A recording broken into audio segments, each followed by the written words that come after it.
Welcome to box art Bravery. If you're looking for good box art, you're in the right place. First on the list, Octopath Traveler for the Nintendo Switch, and this beautiful piece of art right here. For starters, this is one of the best covers I've seen in a while, and I'm really happy that Square Enix has chosen to keep the artwork the same for all regions, instead of making an American-friendly one like some Japanese studios tend to do. It would have been a shame because there's so much here, I don't even know where to start. I guess we can start with how we have 8 characters all being displayed somewhat equally, which is something we don't see very often. The cool thing about Octopath Traveler is that there's no main protagonist. The game starts off with you choosing one of 8 characters who all have separate stories. No one character is more important than the other, and it's nice to see that portrayed here instead of having a poster character or characters to represent the bunch. We do have a slight focus on both Ulbrich and Primrose, likely due to the fact that they were the characters chosen to be part of the demo, but what's interesting is how this is done. Instead of having them leading at the front in a way that makes them seem more relevant to the story, we have them placed at what would be the side of the group if we were to go by the direction they're all walking in. The fact that they stand out more just feels like a byproduct of our perspective. This way, they feel like they're just part of this group of travelers instead of the ones leading it. Speaking of which, they do a nice job conveying that this is indeed a group of travelers. Besides the obvious that they're all walking together, we see a few pouches and bags, as well as a traditional map in the background. Simple, yet effective at selling the idea.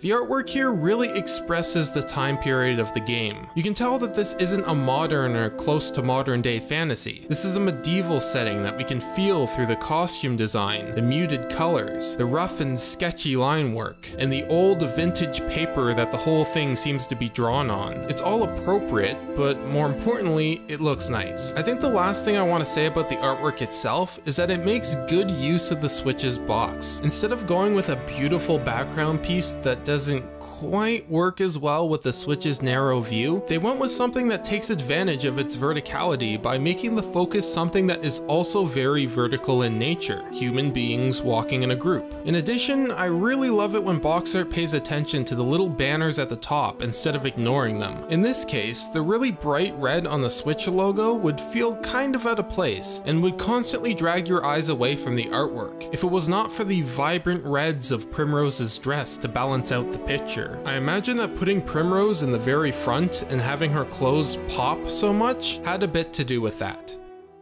Whew, well, on to the cool part. The most interesting thing about this artwork by far is where everyone is positioned. This of course requires a bit of knowledge about the game itself to pick up on. In Octopath Traveler, every character has a path action, a skill that lets them interact with the world in a unique way. For instance, Ulbrich can challenge almost any NPC to a fight. Furthermore, each one of these path actions falls into one of 2 categories, Noble and Rogue, whereas Tressa has the Noble path action of being able to trade with almost any NPC. Therion has the rogue opposite, the ability to steal from almost any NPC. Naturally, there are 4 characters with noble path actions and 4 characters with rogue path actions, and we can see a separation right on the box. All the noble characters are confidently leading the group, and all the rogue characters are trailing in the rear. We see a difference in their emotions as well, with warm smiles of friendliness in the front versus the cold, suspicious looks in the back. And if we analyze even further, we can see that there is another way these characters are being organized. The first 3 characters are all on quests of love and passion, with no definitive objective.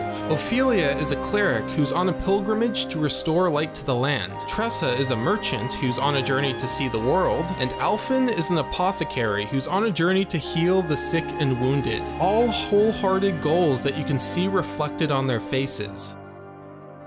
The next 3 characters all have more serious looks. Everyone here is on a quest to find a person. Ulbrich the warrior is on a journey to find an old comrade who betrayed his kingdom. Primrose the dancer is on a journey to find the man who killed her father, and Honnet the hunter is on a journey to find her master who went missing. The last 2 shady characters are on quests to find material items. Cyrus the scholar is on a quest to find a lost tome filled with ancient knowledge, and Therion the thief is on a journey to retrieve a set of rare gemstones. Now if that's not cool, then maybe I'm just a geek. The last thing I want to point out probably means nothing, but I thought I'd bring it up anyway. For some reason, minus Alphen and Honnet, because we don't have a clear shot of them, everyone has one hand up near their chest in one way or another. I'd be reaching to try and draw any meaning out of this, but it's too consistent to just be a fluke. I'm guessing it's just an artistic choice, but maybe we'll learn it means something when the game's actually out. I don't know. Other than that, there's not much else to mention besides a few tiny details like the broken handcuff on Therion's wrist, or the tail of the beast that usually travels with Honnet, implying that it is indeed with her, but we just can't see much of it from this angle. Overall, I like this box art a lot, if that was not made obvious by me rambling about it for this long. I think if this game turns out to be great, people are going to remember this artwork fondly in a number of years.